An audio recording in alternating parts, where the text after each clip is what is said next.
እንደምን አላችሁ? ይህ በውሻን ኢትዮጵያ ወደ እናንተ የሚቀርብላችሁ የታዳጊዎች ፕሮግራም ነው። ልጆች አንድ ባህሪ ያላቸው የነገራቸውን ነገሮች ሁሉ ያምናቸዋል። ምንም ውሸት እንኳን ቢሆን ማይመስል ነገር እንኳን ቢሆን እነሱ ግን ያምናቸዋል ሁሉንም ነገሮች አይደለ? እኛ ግን የሆኑ ነገሮች ሲነገረን ወይ እናመዛዝናለን፣ ካልሆነ ደግሞ እስካሁን በነበረን እውቀት ላይ ተመርኩዘን አይደለ የሚነገረን ነገሮች ምናምነው። ልጆች ግን እንደዛ አይደሉም። ሙሉ ለሙሉ እምነት አላቸው። አንድ ታሪክ ልንገራችሁ። የሆነ ልጅና አንድ ሰውዬን አንድ ክላስ ውስጥ ያስቀምጧቸዋልና ለዚህ ልጅ ብዙ መጫወቻዎችን ሰጥተውት ነበርና ከዛም የተጫወተባቸው እያለ ይሄ ሰውዬው አጠገቡ ሄድና ሊያጫውተው ይፈልጋል። ልጁ ግን የሚወስድበት መስሎት እነዛን መጫወቻዎቹን ይደብቃቸዋል፣ ወደ ከኋላ ያስቀምጣቸዋልና ከዛም በኋላ ሰውዬው ዝም ብሎ ከሱ ጋር ተቀምጠውም እያለ ሲያየው ምንም ልጁ እየወሰደበት አልነበረም ሰውዬው ማለት ነው። ከዛም ለዚህ ሰውዬ በቃ ምንም አያረገኝም ብሎ መጫወቻውን አውጥቶ መጫወት ይጀምራል። አሁንም ግን ሰውዬው አብሮት መጫወት አልጀመረም ነበረ። ከትንሽ ደቂቃዎች በኋላ ሰውዬው አብሮት መጫወቱን ፈለገና ልክ ሲያጫውተው ልጁ ምንም እንደማያደርግበት በመተማመን አብሮት መጫወት ጀመረ። ከዛም በኋላ አንድ ትንሽዬ ልጅን ወደዛ ክላስ ያስገባሉ ማለት ነው። ሌላ ደግሞ ከዛም በኋላ ይሄ ልጅ እነዚህ መጫወቻዎች አይቶ በጣም ደስ ብሎት ሊጫወትባቸው ይሄዳል። ልጁ ግን የራሱ ነውና እንዲነካበት አልፈለገም ነበርና ለዚህ ሰውዬ እነዚህ መጫወቻዎች ሰጠውና በቃ አንተ ጋር አስቀምጥልኝ፣ ይሄ ልጅ እንዳይነካብኝ ደብቅልኝ ብሎ ለዛ ሰውዬ ይሰጠዋል።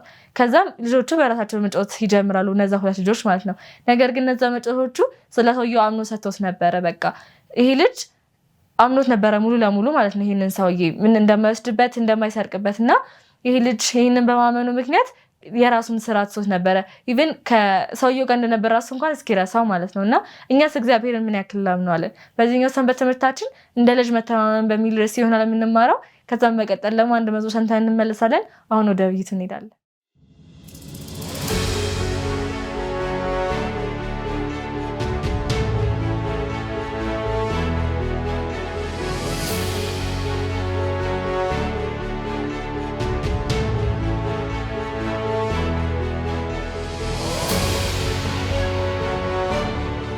ሰላም እንደምን አላችሁ የውድ የሆፕ ቻናል ቤተሰብ ተከታታዮች። ዛሬ ደግሞ በድጋሚ እንደ ልጅ መተማመን በሚል ርዕስ የኮርነርስቶን ወይም ደግሞ የማዕዘን ድንጋይ የሰንበት ትምህርት ውይይታችንን እንጀምራለን። መጀመሪያ ራሴን በማስተዋወቅ ጀምራለሁ። እኔ በዚህ ቦታ ማወያያችሁ አማኑኤል ተመስገን ከአቃቂ አድቬንቲስት ቤተክርስቲያን ነው። ሀዊ ግርማ ከአቃቂ ቤተክርስቲያን። ሽሩት አለባቸው ከአቃቂ ቤተክርስቲያን። ፊሊሞን ታምሬ ከአቃቂ ቤተክርስቲያን። እሺ የዛሬ ውይይታችንን ከመጀመራችን በፊት በጸሎት እንጀምራለን። እንጸልይ። እግዚአብሔር መልካም አባት ሆይ አሁን በፊትህ ተሰብስበናልና ታስበን ዘንድ እንለምንሃለን። እግዚአብሔር ሆይ የሰው ጭንቅላት የአንተን ሐሳብ ሊረዳ አይችልም፣ ነገር ግን የአንተ መንፈስ ቃልህን እንዲገልጥ እንጋብዛለን። በውይይታችን ሁሉ አንተ ከኛ ጋር ሁን፣ በጌታ በኢየሱስ ስም አሜን። ቀድመን ስንገባ እንደነገርናችሁ እንደ ልጅ መተማመን በሚል ርዕስ ነው የዛሬ ውይይታችን የምናደርገው። ለዛሬ ውይይታችን ደግሞ መሪ ጥቅስ ተደርጎ የተወሰደው ማርቆስ ምዕራፍ 10 ከቁጥር 13 ነው። እናነበዋለን። ማርቆስ ምዕራፍ 10 ከቁጥር 13። እንዲዳስሳቸውም ሕፃናትን ወደ እርሱ አመጡ፣ ደቀ መዛሙርቱም ያመጧቸውን ገሰጿቸው። ኢየሱስ ግን አይቶ ተቆጣና ሕፃናትን ወደ እኔ ይመጡ ዘንድ ተዉ፣ አትከልክሏቸው፣ የእግዚአብሔር መንግስት እንደነዚህ ላሉት ናትና ይላል። የዛሬውን ሰፊ ሐሳባችንን የምንወያየው እግዚአብሔር ሐሳብ በሕፃናት ላይ ምንድን ነው ያደረገው? እግዚአብሔር ከሕፃን ምን እንድንማር ይፈልጋል? ዛሬስ በህይወታችን ደግሞ የምናሳልፋቸው ነገሮች ከሕፃናት ጋር ምን የሚያገናኛቸው ነገሮች አሉ የሚለውን ከቶዎች ጋር አብረን እናያለን። የመጀመሪያውን ሐሳብ እንደማስጀመሪያ ያህል እግዚአብሔር የመንግስተ ሰማያትን የሚያህል ሚስጥርን በሕፃናት ውስጥ ያስቀመጠው ምንን በማሰብ ነው? ሕፃናት ናቸው መንግስተ ሰማያትን የሚወርሱት። እናንተ እንኳን ሕፃናት ከሆናችሁ ነው መንግስተ ሰማያት የምትወርሱት ብሎ የተናገረበት ሚስጥር ምን ይመስልሻል? እሺ አመሰግናለሁ። በመጀመሪያ በመጽሐፍ ቅዱስ ውስጥ ብዙ እግዚአብሔር ስለ ሕፃናት የተናገረው በብዙ ጥቅሶች አለ። እናም ከነዛም ጥቅሶች ውስጥ እንድናነብ ፈልጋለሁ። ሩት ማርቆስ 10 13 እስከ 15፣ አማኒ ማቴዎስ 18 ከ1 እስከ 3 እንዲሁም ፊሊ ማቴዎስ 18 4። እሺ ማርቆስ ምዕራፍ 10 ከ13 እስከ 15 እንዲዳስሳቸውም ሕፃናት ወደ እርሱ አመጡ። ደቀ መዛሙርቱም ያመጧቸውን ገሰጿቸው። ኢየሱስ ግን አይቶ ተቆጣና ሕፃናትን ወደ እኔ ይመጡ ዘንድ ተው፣ አትከልክሏቸው፣ የእግዚአብሔር መንግስት እንደነዚህ ላሉት ናትና። እውነት እላችኋለሁ የእግዚአብሔር መንግስት እንደ ሕፃን የማይቀበላት ሁሉ ከቶ አይገባባትም አላቸው። እሺ ማቴዎስ 18 ከ1-3 እንዲህ ይላል። በዚያች ሰዓት ደቀ መዛሙርቱ ወደ ኢየሱስ ቀርበው በመንግስተ ሰማያት ከሁሉ የሚበልጥ ማን ይሆን አሉት። ሕፃንም ጠርቶ በመካከላቸው አቆመ፣ እንዲህም አለ፣ እውነት እላችኋለሁ ካልተመለሳችሁ እንደ ሕፃናትም ካልሆናችሁ ወደ መንግስተ ሰማያት ከቶ አትገቡ። ማቴዎስ 18:10 ከእነዚህ ከታናናሾች መካከል አንዱ እንዳትንቁ ተጠንቀቁ እላችኋለሁ፣ በሰማያት ያሉት መላ አካላታቸውን በሰማይ ያለውን የአባቴ ፊት ሁል ጊዜ ያያሉ። እሺ በዚህ ጥቅስ ላይ እግዚአብሔር ሕፃናትን ወደ እርሱ እንደሚጠራ እንዲሁም ደግሞ መንግስቱን የሚወርሱት ልክ እንደነሱ ንጹህ ልብ ላላቸው እንደሆነ በዚህ ጥቅስ ይናገራል። ስለዚህ ሕፃናትን በምንመለከትበት ጊዜ ንጹህ ልብ ያላቸው፣ እግዚአብሔርን የሚፈሩ እንዲሁም ደግሞ ፍቅር ያላቸው፣ ባልንጀራቸውን የሚወዱ እንዲሁም ደግሞ የሚሰጣቸውን ነገሮች የሚቀበሉ እንደመሆናቸው እግዚአብሔር ደግሞ እነሱ እንድንመስል እንዲሁም ደግሞ እንደነሱ ሆነን ደግሞ መንግስቱ እንድንወርስ በዚህ ቦታ ላይ ይነግረናል። በተጨማሪም ደግሞ የእግዚአብሔርን መንግስት ለመውረስ እንደነዚህ ሕፃናት መሆን እንዳለብን በዚህ ቦታ ይናገራል። አሁን ለምሳሌ ሁለት ሕፃናት በሚጣሉበት ጊዜ ካየናቸው በደቂቃ ባልሞላ ሰዓት ነው የሚታረቁት። ይህም ማለት ደግሞ እኛ እግዚአብሔርን ይቅርታ ብንጠይቀው እግዚአብሔር ወዲያው እንደሚረሳልን ልክ እንደሱ ደግሞ በሕፃናትም ላይ እንመለከታለንና ከነሱ ምሳሌ በመውሰድ እነሱ መምሰል እንዳለብን ነው። ሌላው ደግሞ እምነታቸውን ነው። ይህም ማለት ደግሞ አንድ አባትና ልጅ በሚጫወቱበት ሰዓት አባት ልጁን ወደ ላይ ቢወረውረው ያ ልጅ አባቱን ተመልሶ እንደሚይዘው ስለሚያውቅ ነው ከሱ ጋር አብሮት የሚጫወተው። ስለዚህ እኛም እምነታችን ወደ አባታችን ላይ ማድረግ እንዳለብን ነው ይሄ ጥያቄ የሚያሳስበን። ስለዚህ እነዚህ ጥቅሶችን በማንበብ እንደ ሕፃናት መምሰል እንዳለብን ነው። ሌላ ሀሳብ ካላችሁ እዚህ ላይ በደንብ ሀሳብ መስጠት እንችላለን። እግዚአብሔር ይባርክሽ። መልካም ሀሳብ ነው እየሰጠሽ ያለሽው። እግዚአብሔር ምን አይነት ባህሪዎችን ነው ከሕፃናት እንድንወስድ እየፈለገ ያለው የሚለውን ብዙ ሀሳብ ሰቅሰሻል። ይቅርታን፣ በወላጆቻቸው ላይ ያላቸውን መተማመን፣ ሌሎችም ደግሞ ይኖራሉ እናንተም ትሰጡታላችሁ ብዬ የማስበው ሀሳብ ምናልባት ሩት ከዛም በኋላ ፊሊ መቀጠል ትችላላችሁ። እነዛን ሀሳቦች መስማት ከእናንተ እንፈልጋለን። እሺ አመሰግናለሁኝ። ሀዊ ያለችው ጥሩ ሀሳብ ብላለች እና ሕፃናቶች ብዙ ጊዜ ምንድናቸው ንጹህ ልብን ያላቸው ቀና ናቸው። ሁሉን ነገር እኛ አሁን ስናድግ ሁሉን ነገር አወክ ማለት ባህሪ አይታይባቸውም። ሌላ ነገር ደግሞ ትምህርትን የመቀበል ለመማር ፍቅሩ አላቸው። ለመቀበል በቃ ልባቸው ክፍት ነው፣ ኦፕን ነው በቃ ልባቸውና ቅድም እንዳነበብኩት እዚህ ጋር ማርቆስ 15 እንደው የሚለው እውነት እላችኋለሁ የእግዚአብሔርን መንግስት እንደ ሕፃን የማይቀበላት ሁሉ አይገባባትም አላቸው ነው የሚለው። እንደ ሕፃን መቀበል ነው ያለብን። ልባችንን ክፍት አድርገን እግዚአብሔርን መቀበል እንዳለብን ነው የማስበው። ቆንጆ ሀሳቦች የተነሱ ነው። አብዛኛውን ብላችኋል። እኔ እንደውም ብዙ ያስቀራችሁ አይመስለኝም እና እንዲሁ ለመናገር ያክል እዚህ ላይ ማቴዎስ 18:3 ሄደን እናነባለን። እውነት እላችኋለሁ ካልተለወጣችሁ እንደ ሕፃናትም ካልሆናችሁ ፈጽሞ ወደ መንግስተ ሰማያት አትገቡም ይላል እና የእግዚአብሔር ቃል ምን ማለት ፈልጎ ነው እነዚህን ሲናገር? እንደ ሕፃናት ሁኑ ሲል ምንን ነው እየተናገረን ያለው? ሪሊ ፊዚካሊ እንደ ሕፃናት እንድንመለስ ነው ወይስ ምን ሪፈር እያደረገ ነው? እንደውም ላቋርጥህና እዚህ ጋር በዛው አብረህ እንድታይልኝ የምፈልገው ምንድን ነው እየተነሱ ነበረ እግዚአብሔር ከሕፃናት ውስጥ እንድንማር የሚፈልጋቸው ባህሪዎች በጣም መልካም ናቸው። መንግስተ ሰማያትም መግቢያ መሰረታዊ ባህሪያት እንደሆኑ እየተማረን የቆየ ነው። ምናልባት መመለስ ይቻላል ወይ? በማደግ የተበላሸን ሰዎች አንድ ታሪክ ሳይሆን የገጠመኝን ልንገራችሁ። ቤት ውስጥ ያለ ታሪክ ነው። አንተ እንዳትረሳው ወደ አንተ እመራዋለሁ። ግን ደግሞ ምን አይነት ታሪክ ነበር መሰላችሁ ቤት የተፈጠረው? የእህቴ ልጅ በጣም ትንሽ ሆኖ ጉንዳን በረሮ ምናምን ሲመጣ ቤት ውስጥ አስተውላችሁ ከሆነ ተሯሩጠን ለመግደል ነው የምንሯሯጠው ካደግም በኋላ እና በጣም ትንሽ ሆኖ የሆነች ጉንዳን በቤት እያለፈች አያታለሁ እና ሮጬ ያው ሁሌም እንደማረገው ገደልኳት። ስገላት ምን አረገችህ? ለምንድነው የምትገላት? ወደ ቤቷ እኮ ነው እየሄደች ያለችው፣ አትነክሰንም እኮ አለኝ። በጣም ነው የደነገጥኩት። ይሄ አንዳንድ ወቀሳዎች አሉ አይደለ? በጣም ክው የሚያደርጓችሁ እንደዛ ነበር የሆንኩት። መደንገጤን አየና አባቱ ነበርና ምን አለኝ? ዲዛይናችን እኮ እንዲህ ነው፣ ለነፍሳት እንኳን እንድናስብ ተደርገን የተሰራ ነው። ህፃናትን አያችኋቸው? ያቺ ጉንዳን አሳስባው በጣም ትንሽ ልጅ እኮ ነው፣ ለምንድን ነው የምትገላት አለኝ። እኔ ህይወት እንዳላት እንኳን አላሰብኩም። በቃ ቤት የምታበላሽ ቆሻሻ ነች፣ ትገደል ነው። እኔ እንደዛ እያልኩኝ ነበረና አሁን ግን ያደግን ሰዎች ስታዩት የሰውም ነፍስ ብዙ ግድ እያለን አይደለም አይደለ? ዜና ሆኖብናል፣ ብዙ ግድ አይለንም። እና በህፃናት ላይ ያለው በጣም ቁም ነገር ብዙ ነው። አሁን እናንተም እየሰጣችሁት ነበረ። ምናልባት ግን እኔ እድል አለኝ ተመልሼ ጉንዳን እንደ ልጆች ደግሞ አሁንም ምሳሳበት የመመለስ እድሉ አለኝ። እግዚአብሔር ያን እያለ ስለሆነ እሱንም አብረህ ደግሞ ብትነካለን ደስ ይለኛል። ቆንጆ እና ሀሳቤን አቋረጥከኝ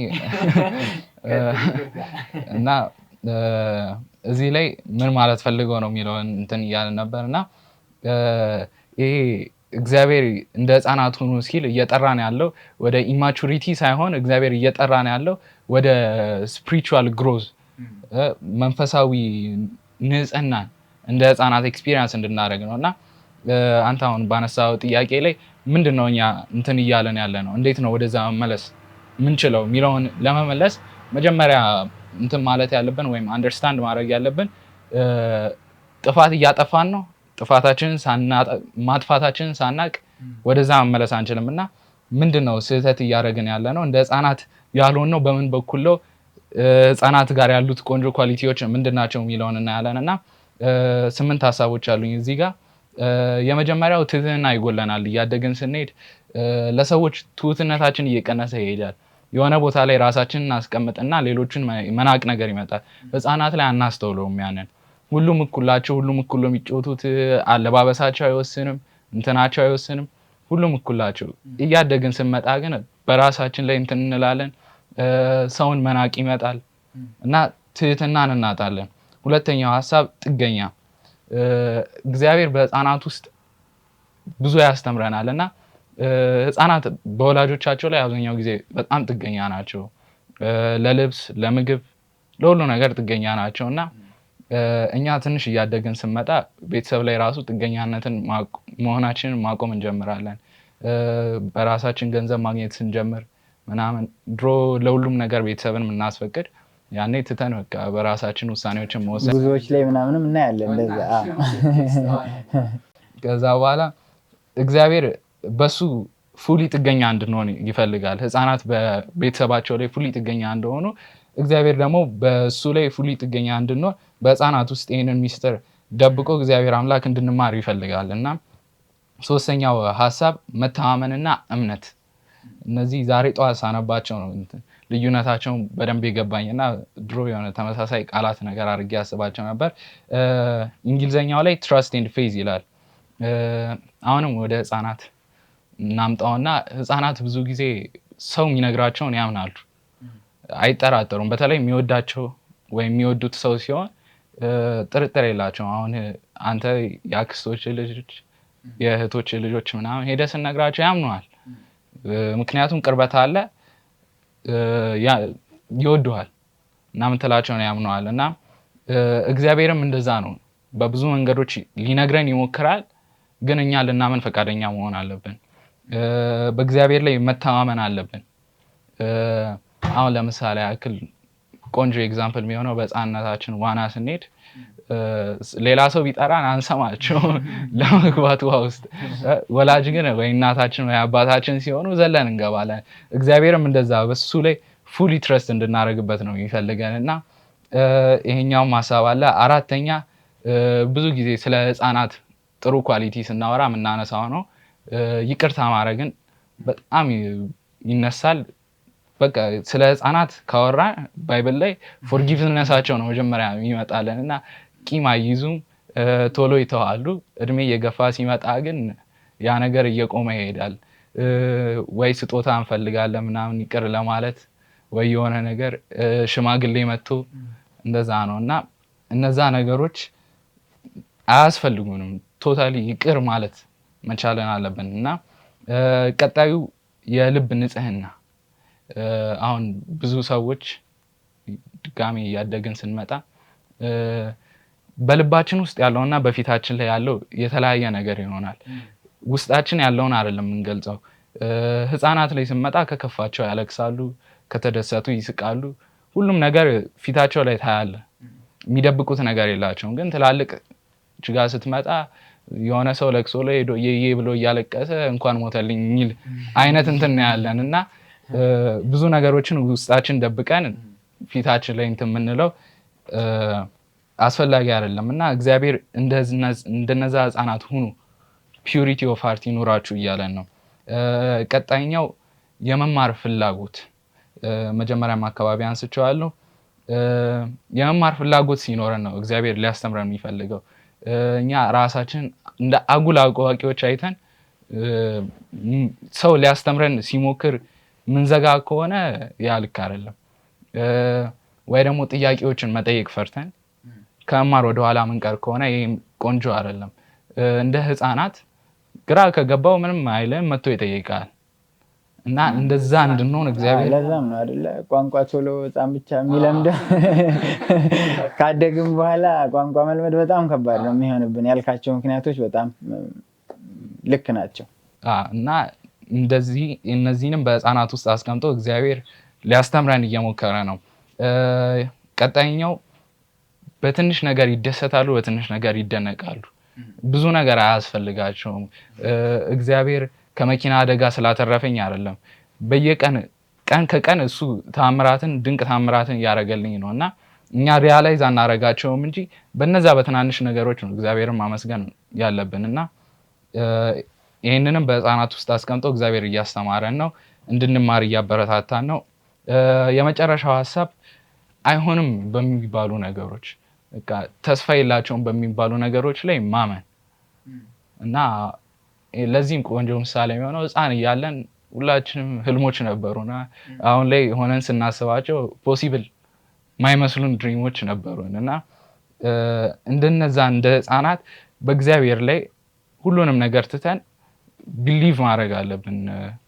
እነዛን ኢምፖሲብሉ ላይ የነ ላዛራስ ታሪክ ላይ ሄደን ስናነብ እና ላዛር ላይ እነ ማርታ አላመኑም ነበር። ፖሲብል ነው መነሳት ይችል ነበር ብለው አላመኑም እና 4 ቀን ሞልቶታል ከሞተ ሸቷል። ከዚህ በኋላ ከንቱ ነው እዛ መሄድክ፣ ዝም ብላ አትድከም እያሉት፣ እግዚአብሔር ግን ሁሉን ቻይ ነው። ኢምፖሲብሉን ፖሲብል ማድረግ የሚችል አምላክ ነው እና ያንን ከህፃናት ላይ አስቀምጦ ኢምፖሲብሉን ማመንን በህፃናት ውስጥ አስቀምጦ እግዚአብሔር እያስተማረን ነው እና እንዲህ ስትል ላቋርጥህ ይቅርታና ምን ትዝ አለኝ። ህፃን እያለሁ የምፈልገው ነገር ነበረ እሆናለሁ ብዬ 8፣ 9፣ 10 ስገባ ይሄ ነገር አይሆንም እንዴ ማለት ጀመርኩኝ። ዩኒቨርሲቲ ከገባው በኋላ ምን መሆን ትፈልጋለህ ስባል አይ ምንም መሆን አልፈልግም የሆንኩትን ሆናለሁ ነው። ድሮ እንደሚቻል ነበር ማምነው። አንተ የአልዓዛርን ታሪክ ወሰድከው መጽሐፍ ቅዱስ ላይ ያለ ነው። እሱን እየተናገርክ ግን የራሴ ፍላጎት ትዝ አለኝና ያየነውን ትልቅም ቢሆን እንደርስበታለን ብለን እናስባለን። ባደግን ጊዜ ግን አቅማችንን የቤተሰባችንን ኑሮ የምናምነውም እግዚአብሔር የሆነ ተረዳርተን ተጋግዘን የምንሰራው ስለሚመስለን እሱን ነገር እያወረድነው የመሄድ ሁኔታ ይታያልና በጣም ልክ ነው። እንደ ኮንክሉዥን ነገር ለራሴ እኛ ምንድነው እያጠፋናቸው ያሉ ነገር እንደዚህ እንደነ ህፃናት አክት እንዳናረግ ወይም እነዚህ የተዘረዘሩትን 8 እንትኖች ለምንድነው እየተገበርናቸው ያልሆነው ምንድነው ወደኋላ እያያዘን ያለውን ሚሊዮን ለማንሳት እፈልጋለሁና ብዙ ነገሮች አሉ። ግን ዋና ዋና ከሚባሉት ውስጥ ኩራታችን ወደኋላ ይይዘናል። ራሳችንን የሆነ ቦታ እናስቀምጥና የሌለንበት ቦታ ላይ በጣም እንኮራለን። ከዛ በኋላ በእግዚአብሔር አንተማመንም። በቂ ነገሮችን በራሳችን ለመቆጣጠር እንሞክራለን። ኮንትሮል ለእግዚአብሔር ቶታሊ ዲፔንደንስ በእግዚአብሔር ዲፔንደንት ሆነ መተው ሲገባን እኛ ግን በራሳችን እንትን ለማለት እንሞክራለን። ሰዎች ላይ እንፈርጃለን፣ ጃጅ እናደርጋለን። ሰውን ጃጅ ስታረግ ሰው ላይ ጣትን ስትቀስር የራስህ እንትን አይታየም እና ጃጅ እናደርጋለን። ፍርሃት እና ብዙ ጊዜ ይስተዋላል ትላልቆች ላይ አላወቁም ወይ እንደዛ ተብሎ እንፈራለን እና ፊርም አንድ ነው። እስኪ ራእይ 3:17 ሀብታም ነኝ ባለጠጋ ነኝ አንዳችም አያስፈልገኝም ትላለህ፣ ነገር ግን ጎስቋላ፣ ምስኪን፣ ድሃ፣ እውርና የተራቆትክ መሆንህን አታውቅም ይላል። ኤግዛክትሊ ነው የሚናገረው። እኛ ፕራይዳችን አለ ብለን ነገሮችን በራሳችን እናረጋለን ብለን እናስባለን። ግን እግዚአብሔር አንተ ድሃ ነህ ይላል፣ አይነ ስውር ነህ፣ የተበጫጨቀ ልብስ ነው የለበስከው ይላል እና ይህንን ማንሳት ፈልጌ ነው እና እነዚህን ነገሮች በራሳችን እርን ማድረግ ምንችላቸው ነገር አይደለም። በራሳችን ለፍተን በራሳችን ጥረን ልናገኛቸው ምንችላቸው ነገሮች ሳይሆን ከእግዚአብሔር በነፃ የምንቀበላቸው ነገሮች ናቸው። ብዙ ጊዜም እነዚህን ወሳኙ መንግስተ ሰማያት ለመግባት ነው እንደዚህ እንደ ህፃናት ሁኑ እያለን ያለው እና መንግስተ ሰማያትን እኛ እነዚህን ስላረግን እርን አናረገውም። እንዲሁ በነፃ የሚሰጠን ነገር ነው። እግዚአብሔር ከላይ ይሰጠናል በራሱ ጊዜ። እኛ እንደ ህፃናት እነዚህን ባህሪዎች ስንል እነዚህ ቀጥለው የሚመጡ ነገሮች ናቸው እና ይህንን ለማንሳት ፈልጌ። በጣም መልካም ሀሳቦች ናቸው እየተነሱ ያሉት።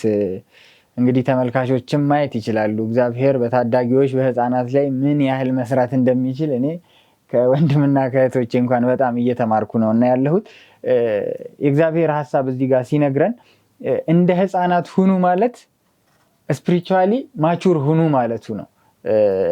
ያ ማለት ምንድን ነው? በመንፈሳዊ ህይወት ማደግ ማለት እድሜያችን አድጎም ቢሆን እግዚአብሔርን ባዶ ሆኜ መቀበል ማለት ነው። እንደተነሱት ፖይንቶች በዚህ ውስጥ አንድ ታሪክ እንደውም በደንብ ትዝ ይለኛል ስትል ነበረ። እነዚህ ኩራቶች፣ እነዚህን ነገሮች ማስወገድ አለብን። መሆን እንችላለን፣ ነገር ግን በነፃ የሚገኙ ናቸው። እግዚአብሔርን አምነን ስንቀበል የሚመጡ ናቸው እና እነዚህን ሀሳቦች ጠቅልል አድርጎ የሚይዝ አንድ ታሪክ አስታውሳለሁ። የዘኪዎስ ታሪክ እኛ ትልቅ ሰዎች ወደ ህፃን ወይም ደግሞ እግዚአብሔር እንደነሱ ሁኑ እንዳለን መሆን እንችላለን የሚለውን ፖይንት ለመንካት የዘኪዎስ ታሪክን ካሰብነው በጣም ባለጠጋ የሆነ ሰው ነበረ ዘኪዎስ። ባለጠጋም ብቻ ሳይሆን አካባቢው ራሱ የተከበረ ነበረ። አካባቢው የተከበረ ሲሆን ከዛ አካባቢ ወጥተህ እንዴት እንዲህ ታደርጋለህ የሚባል የሰው ሁሉ አስተሳሰብ ያለበት ቦታ የሚኖር ነበርና እግዚአብሔርን ለማየት ሲል ግን እንደ ህፃን መሆን ነበረበት። ሲምፕል መሆን ነበረበት። ህፃን ልጅ ነው ዛፍ ላይ የሚወጣው አይደለ? ትልቅ ሰው አሁን እንኳን በእድሜያችን ዛፍ ላይ ቢወጣ ያስቀናል። ስለዚህ ዘኪዎስ ዛፍ ላይ መውጣት ነበረበት መዳንን ፍለጋ። ከዛ በኋላስ ወደ ቤቱ ከገባ በኋላ በሰው ፊት ንስሐ መግባት ትልቅ ሰው ያፍራል አይደለ? የጸሎት አድራና ምስጋናዎቻችንንም ከሰማን እኮ እንዲህ ነው አይደለ? እግዚአብሔር 2 ጥያቄዎች አሉኝ በሰው ፊት ሲሆን ማለት ነው። እግዚአብሔር እንደው ቢመልስልኝ ቢረዳኝ አስቤያለሁ፣ በምስጋና እመለሳለሁ ነው የምንለው። ይሄ ነገሮችን ግልጥ አድርጎ መናገር አንፈልግም። ግን ደግሞ ዘኪዎስ ምንድን ያደረገው? የሰረቁትን 4 እጥፍ መልሳለሁ፣ ከዛ ያለኝን ደግሞ ለድሆች እሰጣለሁ አለ። ያንን ማለቱ በቦታው ለነበሩ ሰዎች ምቾት ላይ ሰጣቸው ይችላል። ግን ደግሞ እግዚአብሔር የሚፈልገውን እንደ ህፃን መታመንን በኢየሱስ ፊት እያሳየ ነበረ። ከዛ በኋላ ኢየሱስ ያለው መልስ በጣም ደስ የሚል ነበረ። ለዚህ ቤት መዳን ሆነለት፣ እንደ አብርሃም ልጅም ተቆጠረ አለ። ለዚህ ቤት መዳን ሆነለት ማለት እንደ አብርሃም ልጅ፣ አብርሃም ማለት የእምነት ተምሳሌታችን ነው። በራሳችን ያገኘነው ሳይሆን በእምነት ያገኘነው በነፃ የተሰጠን ስጦታ መሆኑን የሚያሳይ ነውና የዘኪዎስ ታሪክ በጣም የሚገልጥ ነው። ስለዚህ እንደ ህፃን መሆን ማለት ቅድምም እንዳልኩት በመንፈሳዊ ህይወት ማደግን ማመልከቻ ነው። ከዛ በኋላ ግን እስቲ ወደ መነሻ ታሪካችን ለመመለስ እንሞክር። መነሻ ታሪካችን እንዲህ ነው የሚለው፣ ያ ህፃናት ወደ እግዚአብሔር እግር ስር ወይም ደግሞ ወደ ኢየሱስ ክርስቶስ እግር ስር በይሁዳ ሲያስተምር ሲመጡ እንዲባርካቸው ደቀ መዛሙርቱ ምን አደረጉ? ገሰጿቸው አይደለ? ገሰጿቸው። ሲገሰጿቸው ምንን በማሰብ መሰላችሁ? እነዚህ የጌታችንን ውዱን ሰዓት ይሻማሉ፣ ብዙ መባረክ ያለባቸው ሰዎች አሉ በማለት ነበር ያንን እያደረጉ የነበሩት። ዛሬ በቤተ ክርስቲያናችን እንደነዛ አይነት ነገሮች ይስተዋላሉ ብላችሁ ታስባላችሁ? ከራሳችን ህይወትም ጋር በደንብ ማገናኘት ስላለብን ነው። በዛ ቦታ ኢየሱስ ክርስቶስ ተቆጣቸው ደቀ መዛሙርቱን። ተቆጣቸው። እነሱ ሕፃናቱን ገሰጹ፣ ኢየሱስ ክርስቶስ ደግሞ የሚገስጹትን ገሰጻቸው ወይም ደግሞ ተቆጣቸው። የእግዚአብሔር መንግስት እንደነሱ ላሉት ናትና አላቸው። ከዛ በፊት ግን ምን ያስተምራቸው ነበር መሰላችሁ? ማቴዎስ 18 ከ1-3 እንዲህ ይላል። በዚያች ሰዓት ደቀ መዛሙርቱ ወደ ኢየሱስ ቀርበው በመንግስተ ሰማያት ከሁሉ የሚበልጥ ማን ይሆን አሉት። ሕፃኑም ጠርቶ በመካከላቸው አቆመ፣ እንዲህም አለ፣ እውነት እላችኋለሁ ካልተመለሳችሁ እንደ ሕፃናትም ካልሆናችሁ ወደ መንግስተ ሰማያት ከቶ አትገቡም አላቸው። ይሄን ነገር ያላቸው ልጆቹን ከማባረራቸው በፊት የነበረ ስብከቱ ላይ ነው። በተግባር ደግሞ ሲነግራቸው ነው ማለት ነው። እዚህ ጋር እያስተዋልን ያለ ነው። መጀመሪያ ነገራቸው። ከዛ በኋላ በተግባር ሕፃናት መጡ። ምን አደረጉ? እነሱ አባረሯቸው። ከዛ በኋላ ሁለተኛ ጊዜ ሕፃናትን አትከልክሏቸው መንግስተ ሰማያት እንደነሱ ላሉት ናትና ይላል። በጣም የሚገርም ፓራዶክስ ነው እዚህ ጋር እያሳየን ያለው።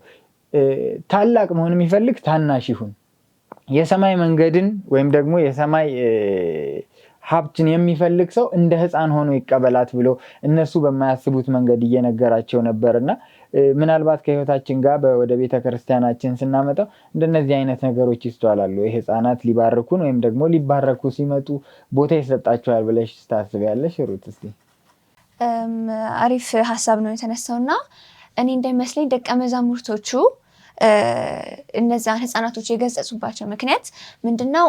እንደ ሕፃን ስለሆኑ ረባሽ ናቸው፣ አርፋ አይቀመጡም፣ ወይም በቃ እንደዚህ ነገር ለማድረግ እድሜያቸው አልደረሰም ብለው ነው ያባሯቸው። እና አሁን እንደጠቀስከው ራሱ እግዚአብሔር መጀመሪያ እንደዛ ብሎ ነግሯቸው ነው ሕፃናቶቹን ገጿቸው ያባሯቸው። እና ይሄን ራሱ ቅድም ፊሊ ብሎት ነበረ ፕራይድ የሚባለውን ነገር እና ደቀ መዛሙርቶቹ በቃ እነዚህ ሕፃናቶችን ታይም ይበላሉ አይሆንም ብለው ነው ሕፃናቶቹን ገጽተው እንትን ያሏቸው። እና እግዚአብሔር ደግሞ ምንድነው ለሕፃናት በጣም ትልቅ ቫልዩ ያለው። ሁሉም ሰው ወደ መንግስተ ሰማያት ጋብዟል፣ ነገር ግን ለሕፃናቶች በጣም ትልቅ ቫልዩ አለው ማለት ነው። እና ወደ ቤተክርስቲያን ወደዚህ ስናመጣው አንድ አይነት ይመስለኛል። ምክንያቱም በቤተ ክርስቲያናችን ብዙ ጊዜ ለሕፃናት ብዙ ቦታ አይሰጥም። ምክንያቱም አሁን እንዳልኩትኝ ብዙ በቃ እድሜያቸው አልደረሰም ማለት አለና እነዚህን ነገር በምናደርግበት ጊዜ ስጦታቸውን ብሎክ እያደረግን ነው የምንመጣው። ያላቸውን ስጦታ በቃ ኤክስፕረስ እንዲለማመዱት ማድረግ ነው እንጂ ያለብን ብሎክ ማድረግ አይጠበቅብንም። ስጦታቸውን በቃ ምን እንደሆነ አውቀን በቃ እነሱን መርዳት ነው ያለብን እና እሱ ይመስለኛል። በጣም መልካም። እስቲ እናንተም ሀሳብ መስጠት የምትችሉበት ይመስለኛል ወደ ህይወት ማምጣት ስለሆነ። ሀዊ እስቲ እዚህ ላይ እሺ አሁን እሷ እንዳለችው የልጆቹን ተስጦ ብሎክ እያደረግንባቸው ወይም እየዘጋንባቸው ነው የምንሄደው። ያ ማለት ልጆቹ ባደጉ ጊዜ ከቸርች እንዲርቁ ወይም ደግሞ እግዚአብሔርን የሚያውቁበት ሁኔታ እንዲጠብ ያደርጋቸዋል። እና ምንድነው መጽሐፍ ቅዱስ ላይ እግዚአብሔር ተናግሯል። ልጅን በልጅነቱ መንገዱን አሳየው አይደለ? በሸመገለ ጊዜም ከዛ ፈቀቅ አይልም።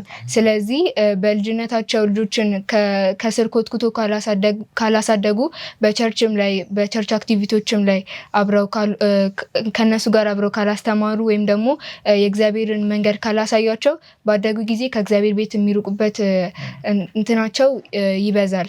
እናም ሌላው ምሳሌ ደግሞ አንድ አበባ አምጥተን አንጋደን ብናሳድገውና ተንከባክበነው ብናሳድገው የሚያመጡት ሪዘልት አንድ አይደለም።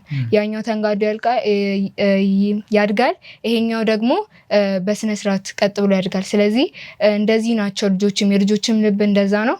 በልጅነታቸው ከእግዚአብሔር ቤት ካራቅናቸው አገልግሎት ተስጧቸውን ማናሳድግ ከሆነ ባደጉ ጊዜ ከዛ ፈቀቅ ይላሉ።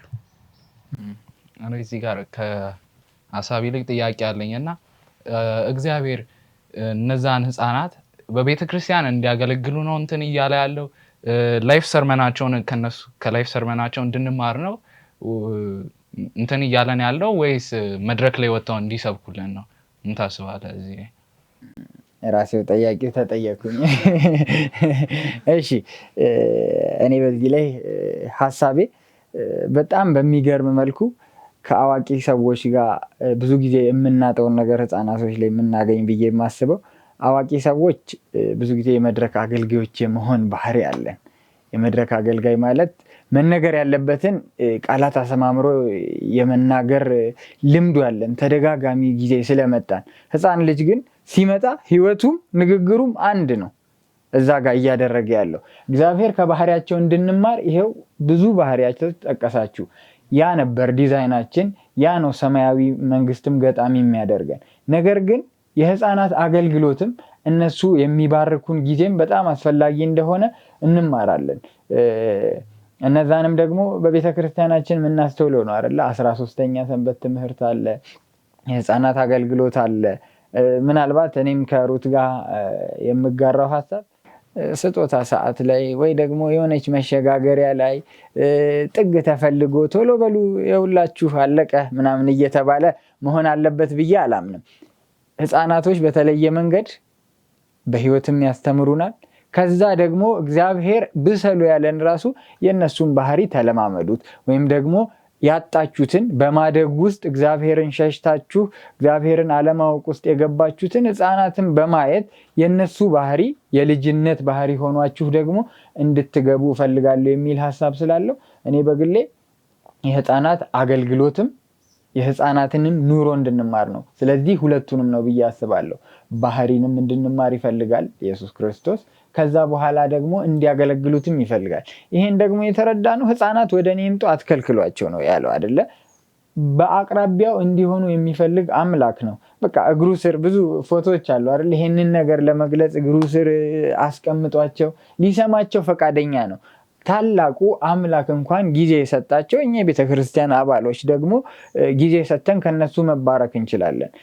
ሁላችንም እንደምናውቀው ደግሞ የምንባረከው ኢየሱስ ክርስቶስ በተናጋሪ ውስጥ ተናግሮ እንጂ በተናጋሪው በግል ችሎታ እንዳልሆነ እናውቃለን። ስለዚህ በህፃናትም የሚጠቀም አምላክ እንደሆነ በደንብ አምናለሁ። ያንተን ጥያቄ ይሄን ያህል ከሞከር ነው። ሌሎቻችሁ ሀሳብ ካላችሁ የተዘጋጃችሁ።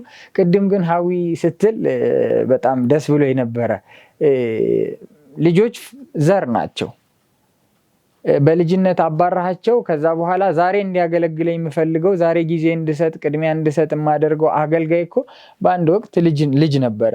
ምናልባት ያ ልጅ ተጣሞ አድጎ ቢሆን ኖሮ እግዚአብሔርን ሳያውቅ አድጎ ቢሆን ኖሮ ያን አገልጋይ አላገኘውም ነበረ።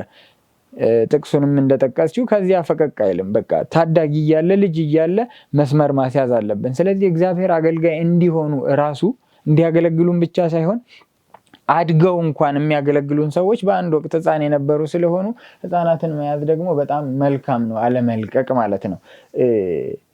አሁን ወደ መጨረሻው እያመጣን ነው። እንግዲህ ወደ መጨረሻው ስናመጣ በዚህ ሀሳብ ላይ ሀሳብ ይኖራችኋል። ፊሊ በጠየቀው ላይ ምን ታስባላችሁ? አጭር መልስም መስጠት ትችላላችሁ። መድረክ ላይ ቆመው ብዙ ጊዜ 13ኛ ሰንበት ትምህርት አንዱ ረጅም ጥቅስ ሲናገር ይጨበጨባል፣ አንዱ ይሳቃል ምናምን። የትኛውን ነው እግዚአብሔር የሚፈልገው ወይም ደግሞ እያለን እየመከረን ያለው የሚለው ላይ ሀሳብ አለን። እኔ እንደሚመስለኝ ከሆነ እግዚአብሔር እያለ ያለው እነሱን እንምሰል ሲባል ወጥተን መድረክ ላይ እንደዚህ ማድረግ ምናምን ሳይሆን እኔ የሚመስለኝ ማንነታቸውን መያዝ፣ ንጽህናቸውን ምንድነው። ልጆች አእምሯቸው ነጭ ወረቀት ነው አይደለም፣ የሚሰጣቸውን ነው የሚቀበሉት። ለዛ እነሱን መምሰል ሲባል መድረክ ላይ ወጥቶ አብሯቸው ማገልገል ምናምን ሳይሆን ቅድም እንዳሉ በፊዚካል ሳይሆን ሜንታል በሆነ መንገድ ነው ከነሱ ጋር መመሳሰል ያለው። እሺ ሀዊ ብለዋለች። ግን እኔ ትንሽ መጨመር የምፈልገው ነገር ምንድን ነው፣ እግዚአብሔር ብዙ ነገር የሚናገረው በህፃናቶች ነው።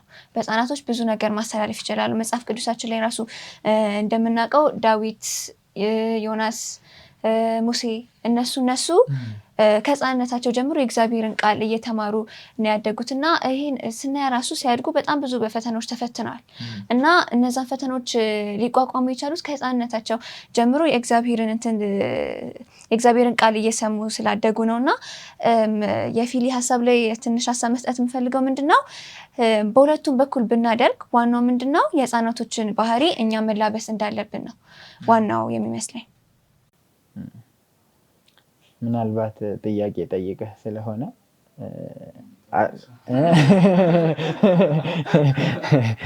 እሺ በዛ መልኩ እናስኬደዋለን ማለት ነው። እግዚአብሔር የነሱን ባህሪ እንድንወስድ ይፈልጋል። በቤተ ክርስቲያን ውስጥ ደግሞ እንዲያገለግሉትም ይፈልጋል። ለያይተን ሀሳቦቹን ማየትም መልካም ነው። ምናልባት እንደተረሳ ሀሳብ የማየው ደግሞ የጥምቀትም ሀሳብ ነው አይደለ? ድጋሜ መወለድ የሚለውም ሀሳብ እኮ ከኃጢአት ማንነት ነፃ ወጥቶ ከዛ በኋላ ደግሞ በክርስቶስ አዲስ ሕይወት መኖር መጀመር ነው። ስለዚህ እግዚአብሔር ደጋግሞ ኢየሱስ ክርስቶስ በምድር ላይ በነበረበት ሰዓት በመጽሐፉም ደጋግሞ እየነገረን ያለው አዲስነትን፣ ንጽህናን ዳዊት እንደሚለው ንጹሕ ልብም ፍጠርልኝ፣ የቀናውን መንፈስ በውስጤ አድስ። የሚታደሰው የነበረ ነው።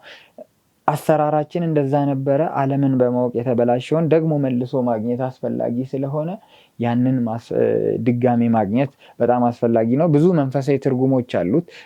ተመልካቾችም አዋቂዎችም ታዳጊዎችም ብትሆኑ በዚህ ጉዳይ ላይ ብዙ ሀሳብ ሊኖራችሁ ይችላል እና ምናልባት ፕሮግራሙን አልጨረስንም፣ ነገር ግን የመጠየቅ እድል እንሰጣችኋለን። በስልኮች ላይ በሆፕ ቻናል መጠየቅ ትችላላችሁ። ነገር ግን እንደ መጨረሻ ሀሳብ አሁን ይህን ሰንበት ትምህርት ወይም ደግሞ ይህንን የውይይት ሀሳብ ስታነቡት ምን አዲስ ነገር አገኛችሁበት? ወይም ደግሞ አዲስ ነገር ብቻም ሳይሆን ደግሞ ከዚህ በፊት በዚህ መልኩ አልረዳውም ነበረ፣ አሁን ግን በዚህ መልኩ እረዳዋለሁ የምትሉት ሀሳብ ይኖራል? ወደ ሀዊ ቅድሚያ ልስጥ ይመስለኛል። ያው እኔ ከዚህ ቦታ ላይ በደንብ የተረዳሁት ህፃናትን መምሰል እንዳለብን፣ ንጹህ መሆን እንዳለብን ነው በዚህ ቦታ ላይ የተረዳሁት። ርዕሱን እውነት ነው፣ ልክ ነው፣ ተስማምቼበታለሁ። እሺ እኔ ደግሞ ሰንበት ትምህርቱን እንደ አዲስ የሆነብኝ ምንድን ነው ከምናስበው በላይ ከህፃናቶች ብዙ ነገር መማር እንችላለን። ማለት ህፃናቶች አሁን እንደ የጠቀስናቸውን ነገሮች ብቻ አይደሉም፣ ማለት በጣም ብዙ ነገሮች ናቸው እና ከህፃናቶች ብዙ መማር ያለብን ነገር አለ። ገና እኛ ይቀረናል፣ ከህፃናቶች በጣም መማር አለብን ብዬ አስባለሁ። በጣም እኔ ከዚህ ያገኘሁት ትንሽ እንትን ይላል እና ማቴዎስ 18:3 ላይ እውነት እላችኋለሁ ካልተለወጣችሁ እንደ ህፃናትም ካልሆናችሁ ፈጽሞ ወደ መንግስተ ሰማያት አትገቡም ይላል እና እዚህ ቴብሉ ላይ ያለው ዲል እንትን አይደለም፣ ሌላ ቀላል ቅጣት አይደለም፣ ምንም አይደለም፣ መንግስተ ሰማያትን ማጣት ነው። አሁን ለእያንዳንዳችን ሊቀመጥ በአእምሯችን ሊቀመጥ የሚገባ ጥያቄ እኛ ፕራይዳችንን ነገሮችን በራሳችንን መቆጣጠርን ትተን እንደ ህፃናት መሆን እንችላለን ወይስ መንግስተ ሰማያትን እያጣን ነው በዛ ምክንያት የሚል እኔ ከዚህ አግኝቻለሁ። ከባድ ጥያቄ። በዚህ መልኩ መረዳት በጣም አስፈላጊ ነው። የመንግስተ ሰማያት ሚስጥር ወይም ደግሞ መንግስተ ሰማያትን ሊወርስ በነፃ ሊቀበል የሚፈልግ ሁሉ እንደ ህፃን ይሁን። ይህን እያለ ያለው ቀላል ነገር አይደለም። የሆነን ነገር ተዉና የሆነን ነገር ጨምሩ ሳይሆን ዋና የሆነውን ሀሳብ የምንረዳበት መንገድ እንደሆነ ፊል ይነግሮናል። እግዚአብሔር ባርካችሁ። እኔም ደግሞ እናንተ ስትናገሩ ይሄንንም ሰንበት ትምህርት ሳይሆን የተማርኩት ነገር ምናልባት እንደ አዋቂዎች ደግሞ ወደ እግዚአብሔር የሚመጡ ሰዎችን እየከለከልን ለእግዚአብሔር የጠቀምን መስሎን እየሰራን ሊሆን ይችላል። ደቀ መዛሙርቱ እንዳደረጉት እግዚአብሔርን አታጨናንቁት፣ ኢየሱስ ክርስቶስን አታጨናንቁት፣ ብዙ ስራ ይበዛበታል እያሉ ክርስቶስ ግን የሚገስጻቸው ሰዎች ሆነው ተገኙ። ወይም ደግሞ ተቀባይነት የሌለው አገልግሎት እያገለገሉ ተገኙ። ስለዚህ ሁላችንም በየቤተ ክርስቲያኖቻችን በየህይወት ኑሮዎቻችን ሁሉ እየኖርን ሳለ በደንብ ማስተዋል ያለብን አገልግሎት አካባቢ ስለተንቀሳቀስን ሳይሆን እግዚአብሔር ጋር የሚመጣን ሰው ወይም ደግሞ ኢየሱስ ክርስቶስን ፈልጎ የሚመጣን ሰው መከልከል ህፃንም ሆነ አዋቂም ሆነ ወጣትም ሆነ እግዚአብሔር የሚገስጸው የሚቆጣበት ስራ እየሰራን ስለሆነ እኔ በራሴ በደንብ ትኩረት እንድሰጠው አድርጎኛል። ስለዚህ በጣም ሰፊ ሀሳቦች ናቸው የተነሱት። በጣም መልካም ደስ የሚሉ መማሪያ የሆኑ ምናልባትም በዚህ መንገድ ያላያችሁ ሰዎች ልትኖሩ ትችላላችሁ። እኛም እንኳን በዚህ መልኩ ተምረናልና እግዚአብሔር ይመስገን ይህንን እድል ስለሰጠን። ዛሬም እድል እንዳለን እናውቃለን። እንደ ህፃኔ መመለስ ያንን ያደረገው የፈጠረን ራሱ ከሆነ አድገንም መለወጥ የሚችለው እሱ እንደሆነ በማመን የዛሬ ውይይታችንን እንዘጋለን። ምናልባት ደግሞ በእነዚህ ሀሳቦች ወይም ደግሞ በሌሎች ሀሳብ ወይም ደግሞ አስተያየቶች ካላችሁ ከስር በምታያቸው ስልክ ቁጥሮች መሰረት መደወልና መጠየቅ ትችላላችሁ። በዛ መሰረት አብረን የምንወያይ ይሆናል። ሰላም ቆዩ።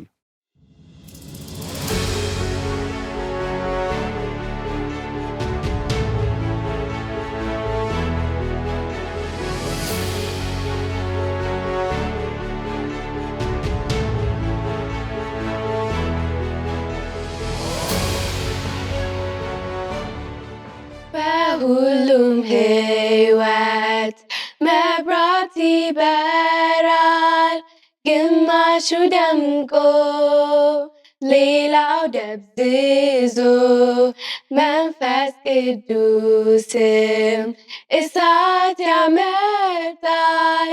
መብራት ያበራል በሙላትም መብራቱን አብራ ሁሉም እንዲያዩት ተስፋቱን ፈልግ ግራ ገባውን መብራቱን አብራ ሩጥ ወደ ጨለማ ወደ ዓለምም ሂድና አብራ ወደ ዓለምም ሂድና አብራ። ወንድም ደክሞ እያው ሲጣጣር ሻማውን ሊያበራ በራሱ መንገድ እህትህን ያት ወድቃም ተግበስብሳ ሻማዋን ይዛ ያለ ብርሃን መብራቱን አብራ ሁሉም እንዲያዩት ተስፋቱን ፈልግ ግራ ገባውን መብራቱን አብራ ሩጥ ወደ ጨለማ ወደ ዓለምም ሂድና አብራ ወደ ዓለምም ሂድና አብራ። አንድ ቤተሰብ ነን ልባችን ይሙቅ ሻማችሁን አንሱ ብርሃን እናብራ።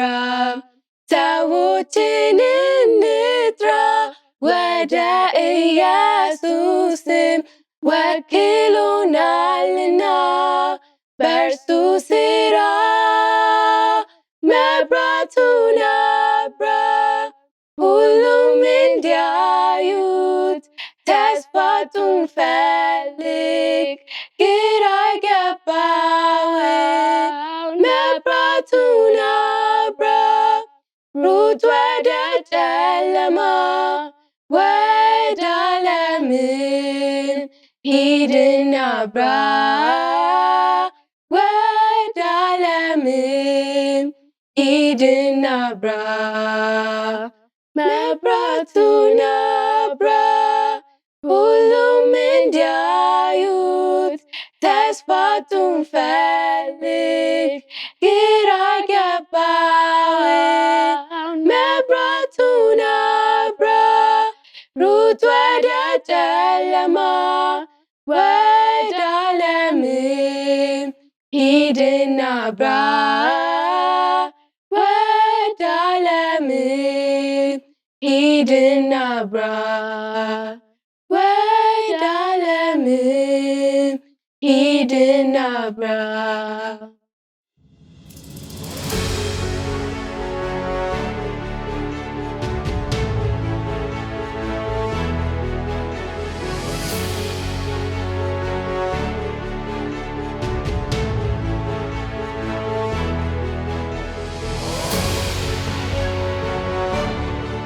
በውይይትና በመዝሙሩ እንደተባረካችሁበት ምንም ጥርጥር የለኝም። ግን የተለያዩ ጥያቄዎች ካላችሁ፣ ሀሳብ ካላችሁ እንዲሁም ደግሞ አብራችሁ መሳተፍ የምትፈልጉ ሰዎች ካላችሁ በታች ባለው አድራሻችን ልታገኙ ትችላላችሁ። በሚቀጥሉት ፕሮግራሞችን እስከምንገናኝ ደህና ነው።